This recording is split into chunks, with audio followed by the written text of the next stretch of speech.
কি করছে আমাকে বলুন তো এক্স্যাক্টলি। নিশ্চয় তো কিছু গন্ডগোল আছে, আমার তো মনে হচ্ছে কিছু একটা কিছু করছে। না জামাই, না, সেরকম তো কিছু দেখি না। না। সেরকম কিছু তো দেখি না। আমাকে বললো মা আমি একটু বেরোচ্ছি, একটু আপনার shopping সাথে করবো। কবে থেকে কন্ট্যাক্ট হচ্ছে না? না না, এই ঘরেই তো ছিল, ওই তো আমাকে দমনা দমনা কেন করছেন আপনি? না, মানে আহ, মানেটা কি? না না জামাই, তুমি অত চিন্তা করো না।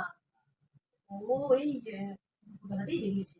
দুপুর দুপুর বেরিয়েছে, এই 12টার সময় বেরিয়েছে। ও আমাকে বলেছে যে মা আমি যাবো, একটু শপিং করবো, ওই তোমাদের কি শপিং মল টল আছে, ওইখানে কেনাকাটা করে ও বলেছে চলে আসবে।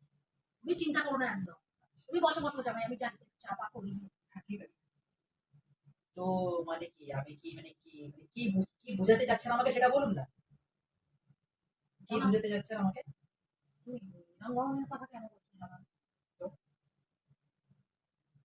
আপনার মেয়ে চলে যাচ্ছে কোনো খবর নেই, তো আপনি আছেন, আপনার হাজবেন্ড নেই, কোনো কিছু নেই, তো সেটা